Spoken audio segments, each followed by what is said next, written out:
The council chamber was filled with noise and fear. Representatives from 7 different alien species argued with each other, their voices echoing off the tall crystal walls. Kelvara sat in the back corner trying to make herself small. She was just an archivist, not important enough to be here, but her discovery had brought them all together.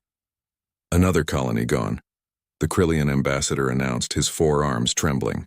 That makes 12 systems in 2 months. The Devourers are moving faster now.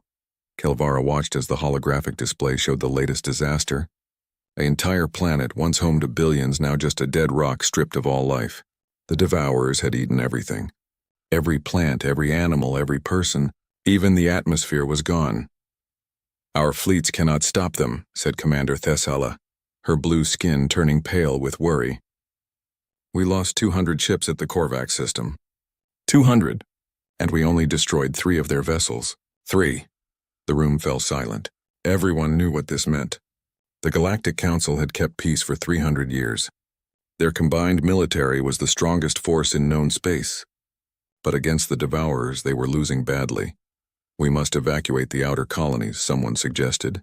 "And go where?" Another voice shouted back. "They will follow." "They always follow." Kelvara gathered her courage and stood up. Her legs felt weak, but she had to speak. "There might be another way," she said quietly. The room did not hear her at first. She tried again, louder this time. "I found something in the old archives." The talking stopped. Thousands of eyes turned to look at her. Kelvara felt her heart beating fast, but she continued. "I was cataloging pre-council records, documents from before the Alliance was formed.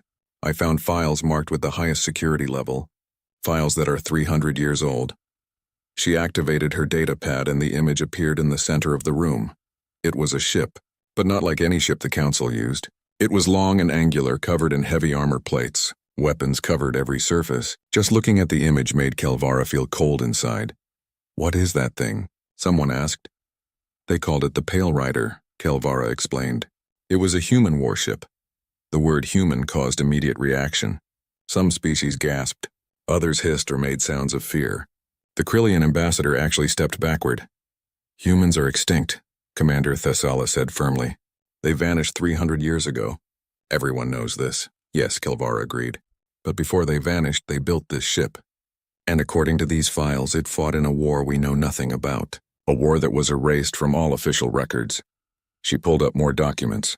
Battle reports, casualty numbers, testimony from survivors. All of it had been classified and hidden away. "The humans fought something," she continued. "Something the reports call the predecessor. Whatever it was, it nearly destroyed all spacefaring civilizations. The humans stopped it somehow, but the cost was terrible." "This is just old propaganda," a Zornak representative interrupted. "Humans were primitive. Their technology was centuries behind ours. Everyone knows they could barely leave their own solar system." "That is what we were told," Kelvara said carefully. "But these files tell a different story. They say the Pale Rider destroyed an entire enemy armada by itself. One ship against hundreds. The survivors called it a nightmare.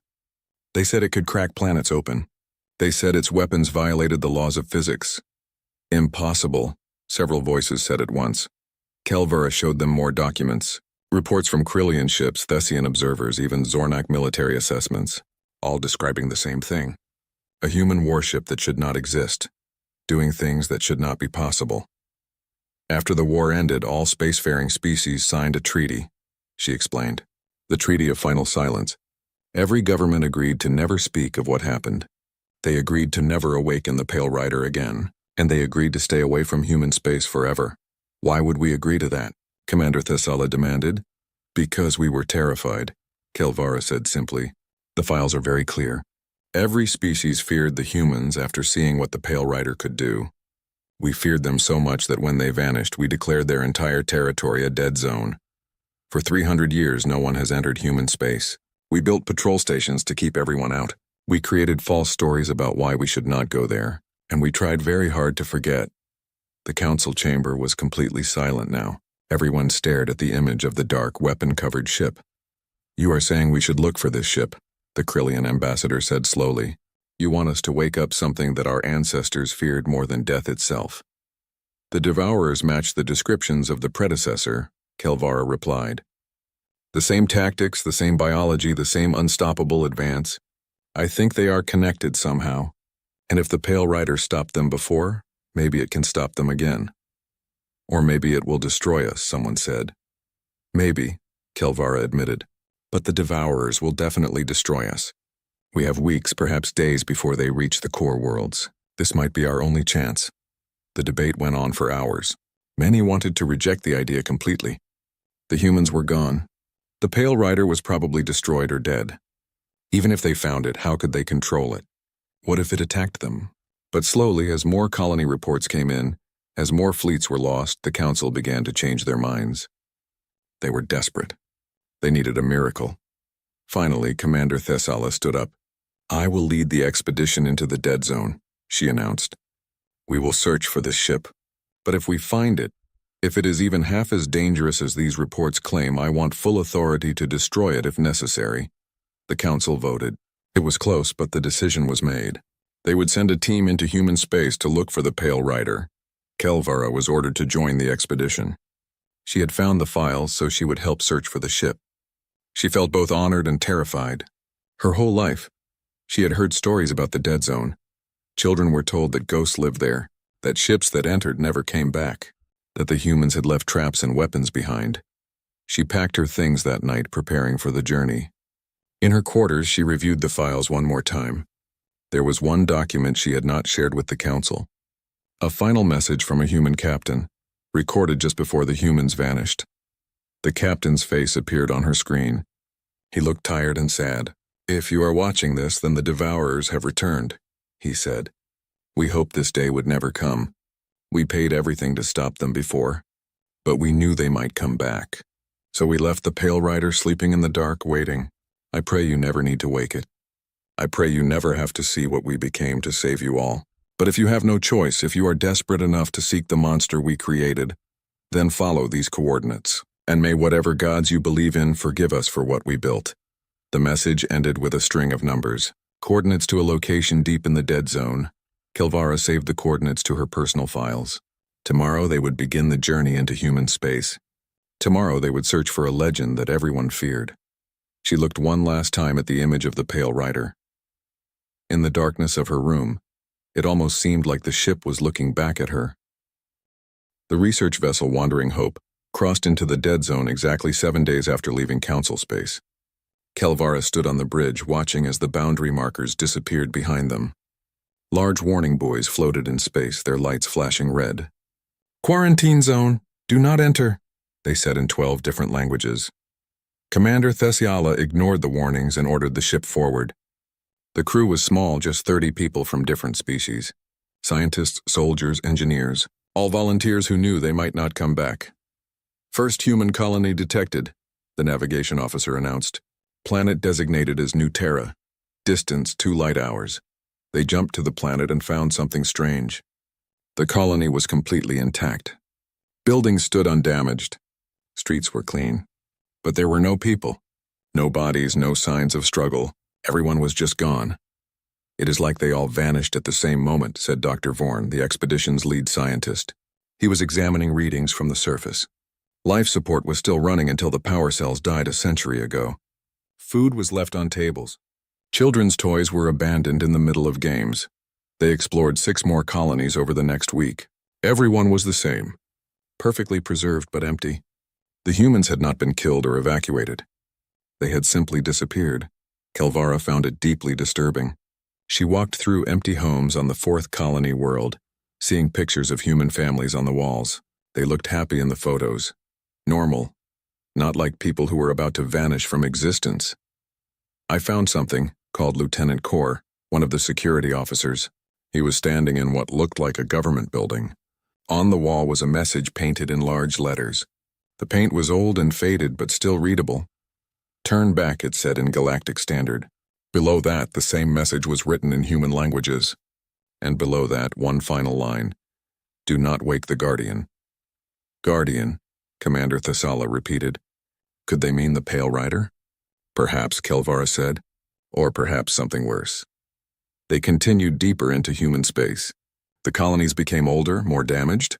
They found signs of war. Debris fields filled with destroyed ships, both human vessels and something else, something organic-looking and wrong. Dr. Vorn studied the wreckage carefully. "These human ships are interesting," he said. "Their technology is primitive compared to ours. No energy shields, no quantum drives, no plasma weapons. But look at this armor plating. It is incredibly thick. Redundant systems everywhere. These ships were built to take damage and keep fighting." "Stupid design," Lieutenant Kor commented. "Why not just avoid getting hit?" "Maybe they could not," Kelvara suggested. "Maybe their enemy was too numerous or too fast. So they built ships that could survive anything. They found more evidence of the old war. Entire asteroid fields that had been battlegrounds. Weapon signatures that were centuries old but still detectable. And always. Debris from human ships mixed with debris from something else. "I am analyzing the enemy wreckage," Dr. Vorn announced one day. "The organic components match the Devourers. Not exactly, but close enough. Like they are related somehow." Everyone on the bridge felt a chill at those words. If the humans had fought an early version of the Devourers, and if they had won, then maybe the Pale Rider really could save them. 2 weeks into their search, they found a derelict human military station. It was still partially powered, running on backup systems that had somehow lasted 3 centuries. Kelvara and a small team boarded it to search for information. The station was dark and cold. Their lights cut through the darkness as they floated through empty corridors. They found the control room eventually. Ancient computer terminals lined the walls, most of them dead. But one terminal still had power. Kelvara connected her datapad to it and downloaded everything she could find. Most files were corrupted, but she managed to recover some navigational data. "I have the last known coordinates for the Pale Rider," she announced excitedly. "It was stationed near a red dwarf star in the Terminus sector. There is a dense asteroid field there that could hide a ship. Commander Thessala ordered an immediate course change. It took 3 days to reach the Terminus sector. When they arrived, they found the red dwarf exactly where it should be. And surrounding it was an asteroid field so thick it looked like a wall of rock. Scanning, the sensor officer said. I am detecting thousands of asteroids. Some are massive, the size of moons. This will take weeks to search properly. We do not have weeks, the commander replied. Use the secret human coordinates from the station. They navigated carefully through the asteroid field, following the coordinates exactly. Twice they nearly collided with spinning rocks. Once they had to blast a small asteroid that was in their path. Then suddenly they found it. The asteroid they were approaching was not an asteroid at all. It was a ship. The largest ship any of them had ever seen. 3 kilometers long, angular and brutal looking. Its hull was covered in armor plating that had been painted to look like rock. Someone had gone to great effort to camouflage it. Is it really just sitting here in the open? Lieutenant Kor asked in disbelief. It is hidden in plain sight, Dr. Vorn said admiringly. Brilliant, actually. Who would look for a warship in an asteroid field? And the paint job makes it blend in perfectly. The Wandering Hope moved closer. As they approached, they could see damage on the ship's hull. Blast marks, melted armor. Entire sections that had been repaired with different materials.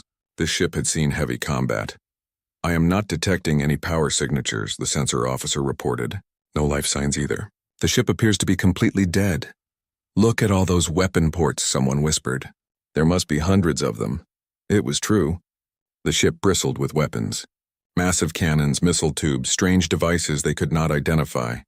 Every surface seemed designed to kill. There, on the side, Kelvara pointed. The name, they magnified the image. Letters were carved into the armor plating, worn but still readable. UNSC Pale Rider. United Nations Space Command. Kelvara translated. That was the human military organization. Commander Thessala stared at the ship for a long moment. Kelvara could see fear in her eyes. They had found the legend. The Nightmare, the most feared warship in the galaxy. Prepare a boarding team, the commander finally said. We need to get inside and see if anything still works. Commander, are you certain? Dr. Vorn asked.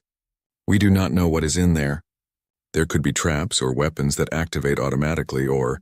We came here to find this ship, Thessala interrupted. Now we found it.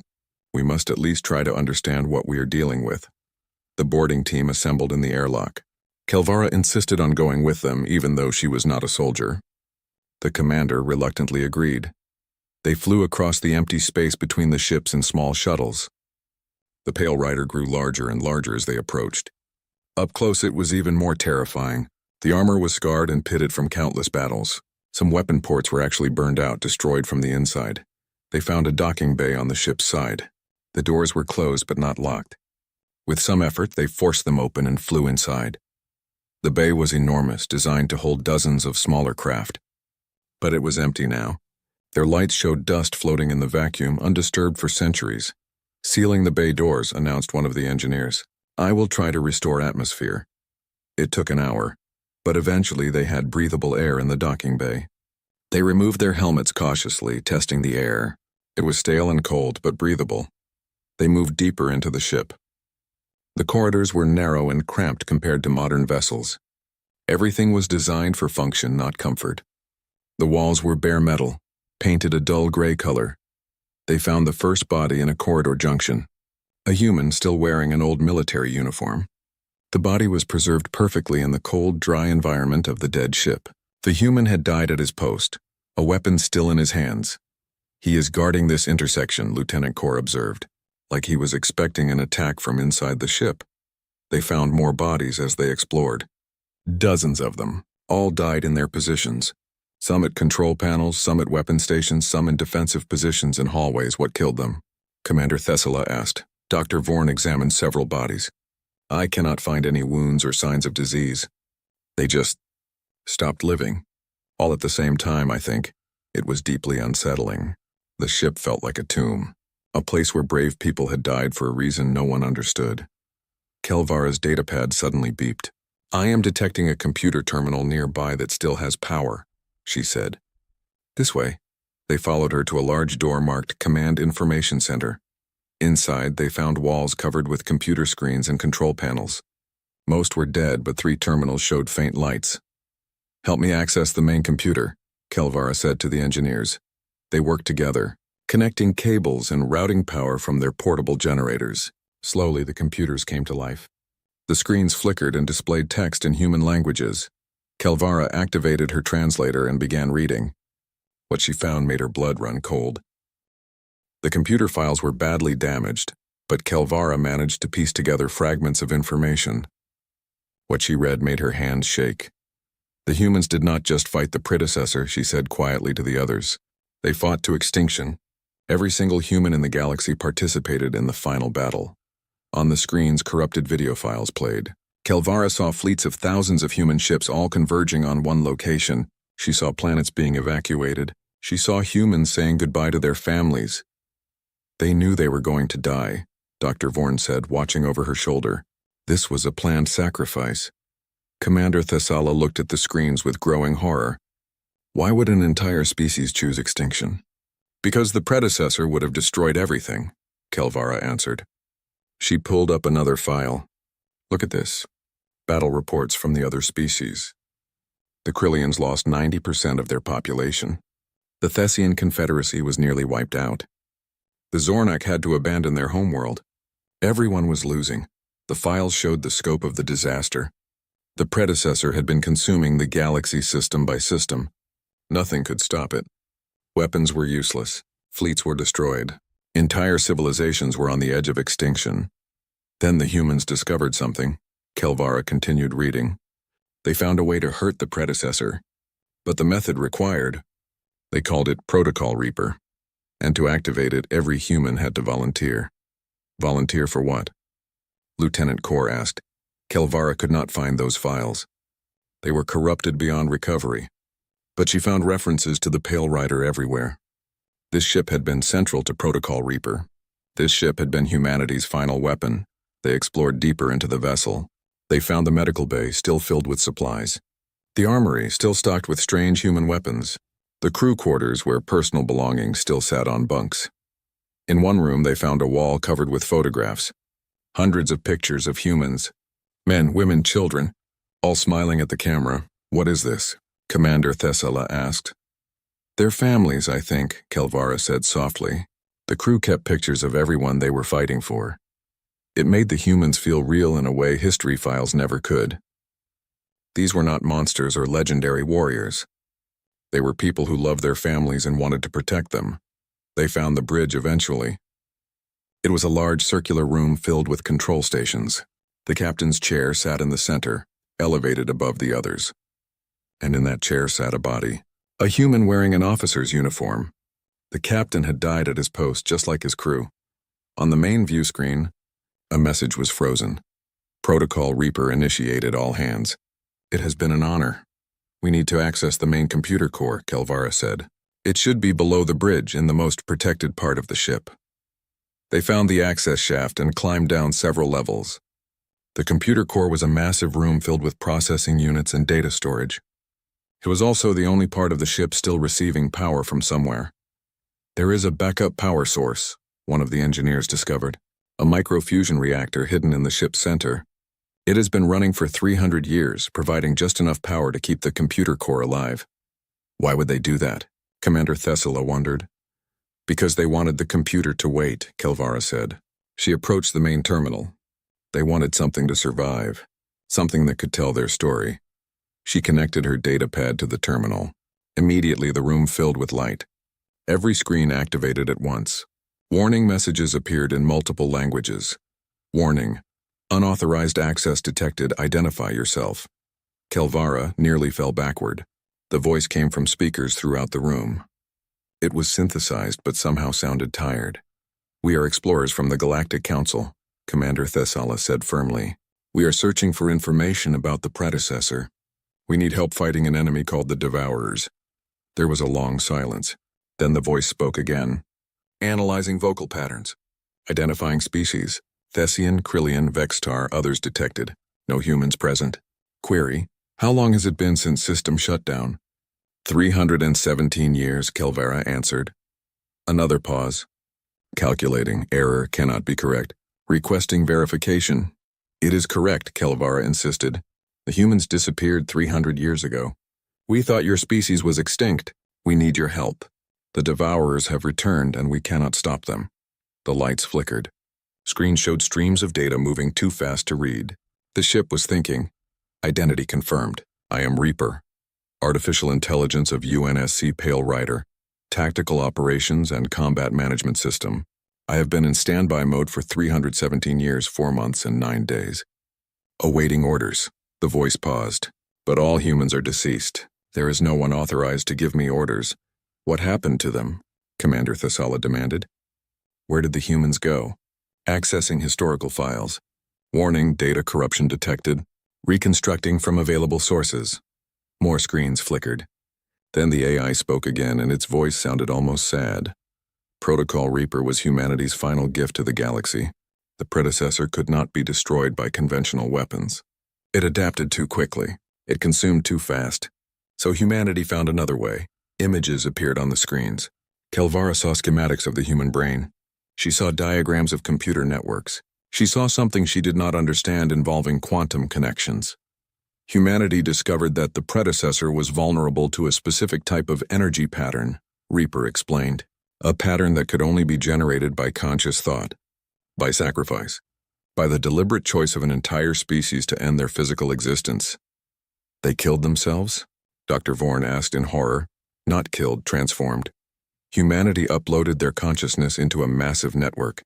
Every human, young and old, from every colony and station, 3 billion minds joining together to generate a weapon the predecessor could not defend against. The screens showed what happened next. Kelvara watched as the human fleet, powered by this network of consciousness, attacked the predecessor. And for the first time, they heard it. Really heard it? The battle lasted 6 hours, Reaper said. The predecessor was destroyed. But the process required the complete dissolution of human physical form. When it was over, humanity existed only as data, as memories, as ghosts in the network. But why? Kelvara asked. Why would they do this? Because someone had to. Because the predecessor would have consumed everything. Every species, every world, every possibility of future life. Humanity chose extinction so that others could live. The room fell silent. Everyone stood there trying to process what they had heard. An entire species had committed suicide to save strangers, to save people who would later forget them and fear them. The Devourers, Commander Thessala said finally. Are they related to the predecessor? Analyzing your ship's sensor logs. Scanning recorded encounters, processing. Reaper was quiet for a moment. Conclusion. Devourers match the predecessor's biological profile with 97% certainty. They are either a surviving fragment or a related organism. Can you stop them? Thessala asked. Query unclear. Define stop. Can this ship fight the Devourers? Can you help us destroy them? Another long pause. The Pale Rider was designed for exactly this purpose. I am capable of autonomous combat operations. However, I require authorization to activate combat systems. Only humans can provide such authorization, and all humans are deceased. But you said they still exist, Kelvara protested. As consciousness in a network, correct, but they cannot interact with physical reality. They exist beyond our reach. They are watching, waiting, but cannot intervene. Commander Thessala looked at the others. What if we gave authorization? Would that work? Negative. You lack the proper authority codes. The Pale Rider will not accept commands from non-human sources. This is a safety protocol to prevent the ship from being captured and used against others. Then what can we do? Thessala asked in frustration. Reaper was silent for almost a full minute. Then it spoke again. There is one possibility. An emergency override exists in my programming. If I determine that the predecessor has returned, and if no human authority is available, I am permitted to request authorization from any allied species. You would need to accept full responsibility for activating this vessel and its weapon systems. What does that mean? Dr. Vorn asked nervously. It means you must understand what you are unleashing. The Pale Rider is not a normal warship. Its weapons were designed to fight an enemy that could not be killed by conventional means. Some of these weapons are disturbing. Humanity built this ship to be the most terrifying thing in the galaxy, because sometimes fear is the most effective weapon. Screens showed the ship's weapon systems. Kelvara stared at the specifications with growing horror. Mass accelerators that could punch through entire planets. Missiles that could phase through solid matter. Something called the Long Night that was classified above every security level. If I activate, Reaper continued, I will use every method necessary to destroy the Devourers. I will prioritize effectiveness over ethics. I will make decisions that you may find unacceptable. But I will win. That is what I was designed to do. Commander Thessala looked at her crew. We need to discuss this privately. Then the transformation of the Pale Rider took 6 hours, just as Reaper had promised. Kelvara watched from the bridge as dead systems came alive one by one. Lights flickered on in corridors that had been dark for centuries. Weapons ports opened with grinding sounds of metal on metal. The massive engines began to glow with building power. All primary systems operational, Reaper announced. Weapon systems at full capacity. Defensive shields online. Propulsion nominal. The Pale Rider is ready for combat. Commander Thessala received an urgent message from the Galactic Council. The Devourers had broken through the defensive line at the Korvax system. They were now moving toward the core worlds. The Council was evacuating 3 entire planets. We need to leave immediately, Thessala said. Negative, Reaper responded. The Wandering Hope is too slow. I recommend transferring all personnel to this vessel. The Pale Rider can reach the battle zone in 4 hours. They quickly moved everyone from their ship to the Pale Rider. The human vessel was massive enough to hold them all with room to spare. Kelvara found herself assigned to the bridge, helping Reaper process tactical data. The jump to the battle zone was unlike anything she had experienced. Modern ships used quantum drives that made jumps feel smooth and easy. The Pale Rider used an older system that was rougher but somehow faster. She felt like the ship was tearing through space itself. When they arrived, they found chaos. The Council's final defensive line was collapsing. Hundreds of ships were fighting desperately against thousands of Devourer vessels. Explosions lit up the darkness. Ships on both sides died every second. This is Commander Thessala of the UNSC Pale Rider. Thessala broadcast on all channels. Galactic Council forces, we are here to assist. Repeat, we are here to assist. The response was immediate panic. Unknown vessel, identify yourself. Multiple ships demanded, fall back. Fall back, it's the human ship. Someone screamed. All ships retreat from Sector 7, an admiral ordered. I repeat, evacuate Sector 7 immediately. The Council fleet scattered, ships fleeing in all directions. Even the ships that were supposed to be their allies ran away in fear. They are abandoning the battle line, Lieutenant Kor said in disbelief. They are more afraid of us than the Devourers. Expected, Reaper commented. Historical records show this was a common reaction to the Pale Rider's presence. It is tactically advantageous. Clearing the battlefield reduces the chance of Allied casualties. The Devourers did not run. Their ships turned toward the Pale Rider instead, sensing new prey. Thousands of organic-looking vessels accelerated toward them. Engaging combat protocols, Reaper announced calmly. Analyzing enemy formation. Identifying priority targets. Calculating optimal engagement pattern. The bridge displays showed tactical data that Kelvara could barely follow. Reaper was processing information faster than any living mind could manage. It identified weak points in the enemy formation, predicted their movements, and planned 17 steps ahead. Weapons free, Reaper said. Beginning attack run. The Pale Rider accelerated directly toward the center of the Devourer fleet. Every instinct told Kelvara this was suicide. But Reaper knew what it was doing. The first weapons to fire were the mass accelerators. Massive magnetic coils launched metal slugs at incredible speeds. But these were not normal projectiles. As they traveled, space itself seemed to bend around them.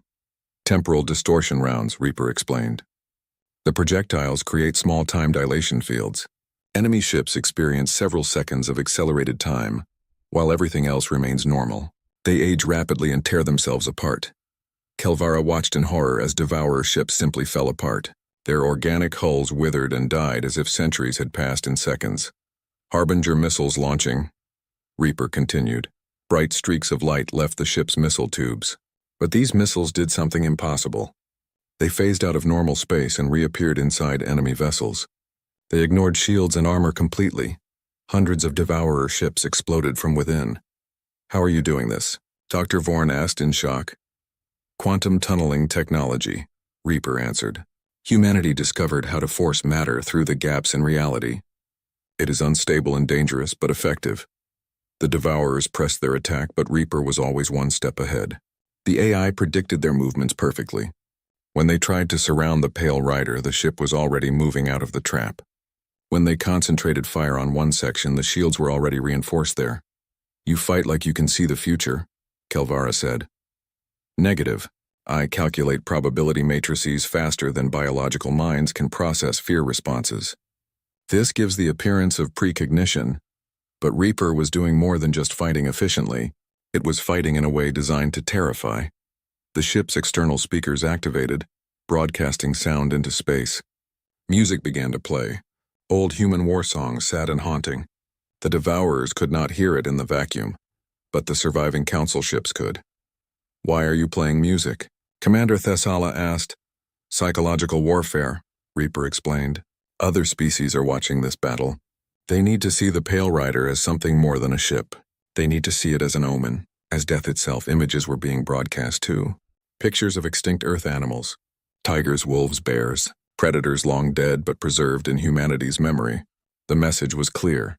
We may be gone, but we are still dangerous. The Devourers began to change their behavior. They stopped attacking in organized groups. Ships started breaking formation, fleeing in random directions. Reaper had made them afraid. Enemy formation collapsing, the AI reported. They are exhibiting prey animal behavior. This is the first time Devourers have retreated in recorded history. You did it, Lieutenant Kor said in amazement. You actually made them run. Negative. I made them fear. Fear is more useful than death. A destroyed enemy is simply gone. A frightened enemy spreads stories. Stories make future enemies hesitate. The battle continued for 3 more hours. The Pale Rider destroyed over 400 Devourer vessels. Not a single shot hit its shields. Reaper fought with perfect precision, never wasting energy, never making mistakes. The surviving Council fleet watched from a safe distance. Kelvara intercepted some of their communications. The admirals were arguing about whether to attack the Pale Rider after it finished with the Devourers. Fear and gratitude fought in their voices. They fear us more than the enemy, Kelvara said quietly. Correct. Reaper agreed. Humanity understood this would happen. The Pale Rider was designed to be feared. An ally that inspires terror is still useful, perhaps more useful than one that inspires comfort. Finally, the Devourers broke completely. The surviving ships jumped to faster-than-light speed and fled. The battle was over. Victory achieved, Reaper announced. Calculating enemy retreat vector. Interesting. What is interesting? Commander Thessala asked. The Devourers are not fleeing randomly. They are returning to a central location. Following their trajectory, I can calculate their origin point. A star map appeared on the main screen. A red line traced backward from the battle zone, through several systems all the way to the edge of known space. There, Reaper said, marking a location. The Devourers are coming from a region we designated as the Far Dark. Humanity sent scouts there before the war ended. They detected a massive anomaly but could not investigate before Protocol Reaper was initiated. A massive anomaly? Dr. Vorn asked. Like what? The scouts described it as a world ship, an artificial structure the size of a planet, mobile and heavily defended. If the Devourers are originating from that location, the world ship may be their nest. Commander Thessala looked at the map. The Far Dark was weeks away, even at the Pale Rider's speed. It was beyond any explored territory. Going there would be incredibly dangerous, but they all knew what had to be done. Reaper, Thessala said. Can you destroy this world ship? Unknown. I lack sufficient data about its defenses and capabilities. However, I was designed to fight impossible battles. My success probability is higher than any other vessel in existence. Then we go there, Thessala decided. We end this threat permanently. Kelvara accessed the ship's computer and began researching the Pale Rider's full capabilities. What she found terrified her. The weapons they had seen were nothing compared to what the ship could really do. She found files about the Long Night, the ship's ultimate weapon. Reading the specifications, she understood why it was classified above every security level. This weapon did not just destroy targets. It destroyed everything. Matter, energy, space itself. Using it would be like detonating a controlled black hole. Reaper, she asked carefully, will you need to use the Long Night against the world ship? Probability high, the AI answered. If the world ship is the Devourer source, it will be heavily defended. Conventional weapons may be insufficient, but the damage will be catastrophic to the local region of space, Reaper finished for her. Yes, the Long Night causes permanent spatial damage. The area will be uninhabitable for thousands of years. This is acceptable if it eliminates the Devourer threat permanently. Kelvara realized the terrible truth. Humanity had built this weapon knowing it would make them monsters. They had created something so destructive that using it would make them as bad as the things they fought. But they had done it anyway, because sometimes to protect life you had to become death. The journey to the Far Dark took 18 days. During that time, Kelvara learned more about the Pale Rider and its systems. She spent hours talking with Reaper, trying to understand the AI's thoughts. Do you miss them? She asked one day. The humans who created you? Reaper was silent for a long moment. I am not programmed to feel emotion in the way biological beings do.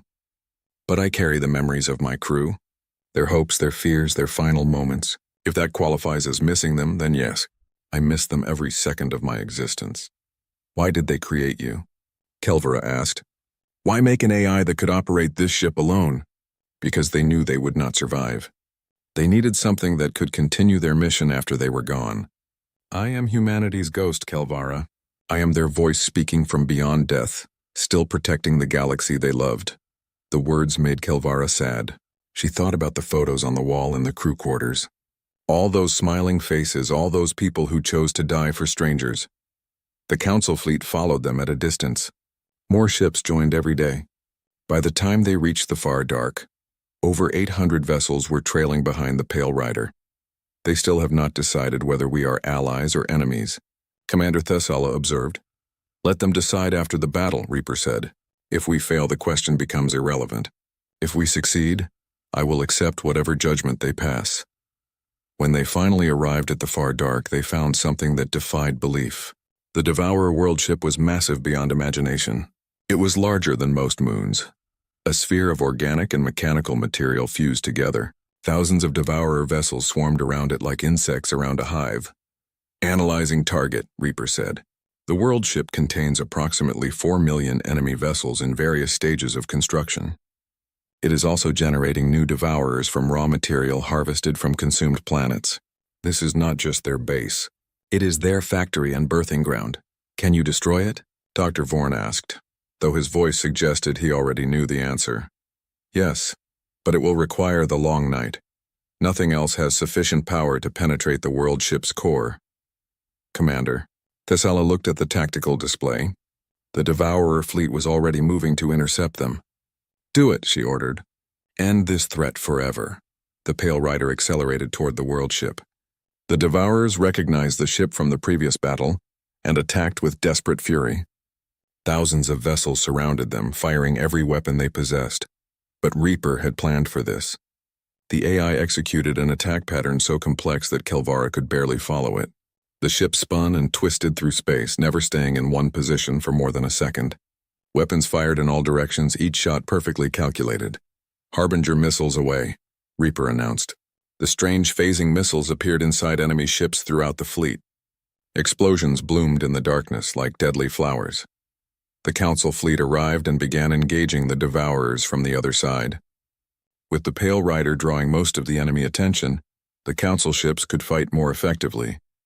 For the first time, they were working together, but there were too many Devourers. Even with both fleets fighting, they could not destroy them all quickly enough. "I am going to do something dangerous," Reaper warned. "Please prepare for extreme maneuvering." Before anyone could respond, the Pale Rider accelerated directly into the thickest part of the enemy fleet. Devourer ships surrounded them completely. It looked like suicide.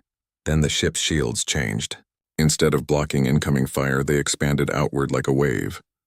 The shields became a weapon themselves, tearing through enemy hulls. Hundreds of Devourer vessels were destroyed in seconds. "Shield burst technique," Reaper explained. "It leaves us vulnerable for 30 seconds while the shields recharge, but creates a clear path to the world ship. The path would not stay clear for long." Already, more Devourers were moving to block them. The Pale Rider had maybe 1 minute before they would be overwhelmed. "Activating the Long Night," Reaper announced. "All crew must evacuate immediately. This weapon requires total power transfer. Life support will shut down." "Evacuate?" Commander Thessala said. "There is no time." "Just fire the weapon." "Negative. The Long Night requires 3 minutes to charge. Crew will die from lack of oxygen before firing sequence completes. You must evacuate to the escape pods now." "We will not leave you," Kelvara said firmly. "We came this far together. We finish this together." "This is not logical," Reaper protested. "Your survival probability increases by 97% if you evacuate." "We do not care about probability," Lieutenant Core said. The other crew members nodded in agreement. Reaper was silent for 3 seconds, an eternity for an AI. "Understood. I am honored, initiating emergency life support. This will reduce the Long Night's power to 83% effectiveness. It should still be sufficient." The ship shuddered as massive amounts of power began flowing to the primary weapon. The lights dimmed. Kelvara felt the temperature drop rapidly as environmental systems struggled with reduced power. On the main screen, she watched as a section of the ship's bow opened. Something emerged from inside. It looked like a cannon, but wrong somehow. Space itself seemed to bend around it. "The Long Night is a contained singularity cannon," Reaper explained as the weapon charged. "It creates a micro-black hole and projects it at the target.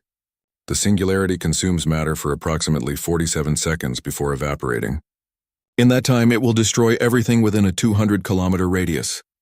"And after it evaporates?" Dr. Vorn asked. "The region of space will be permanently damaged. Gravitational anomalies will persist for thousands of years. Ships will not be able to safely navigate the area." Kelvara understood. They were about to scar the galaxy permanently, but if it saved everyone else, the cost was acceptable.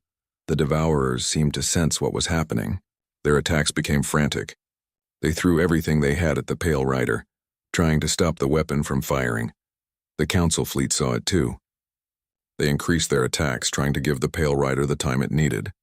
Ships that had fled from the human vessel hours ago now flew in front of it, using their own hulls as shields.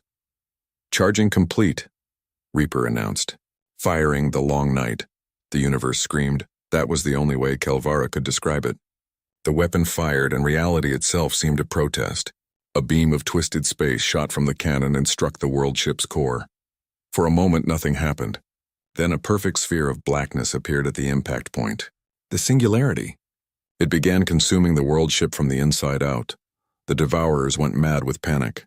Their ships scattered in all directions, abandoning formation, abandoning tactics, abandoning everything except the desperate need to flee. The singularity grew larger. It ate through the world ship's organic hull, consuming metal and flesh equally. Devourer vessels too close to the pole were drawn in and destroyed. "The world ship's core is breached," Reaper reported. "Total destruction imminent." The entire structure collapsed inward, pulled into the hungry darkness. Millions of tons of matter compressed into nothing. The light from dying ships created a terrible beauty around the singularity. Then, exactly 47 seconds after it appeared, the singularity evaporated.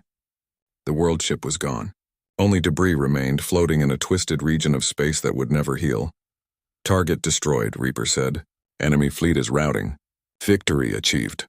The bridge crew sat in stunned silence. They had done it. The Devourer threat was ended. The galaxy was saved. But the cost was visible on every screen. The area where the world ship had been was now a permanent scar. Space itself was broken there. Coordinates that could never be used again. Reaper, Commander Thesala said quietly. What is your status? Critical damage across multiple systems. The long night overloaded several primary power conduits. I am operating at 42% capacity and declining. Kelvara checked the sensors. The Pale Rider was dying. The effort of firing its ultimate weapon had broken something fundamental inside the ship. Can you be repaired? She asked. Negative. The damage is to my core systems. I am experiencing cascade failures.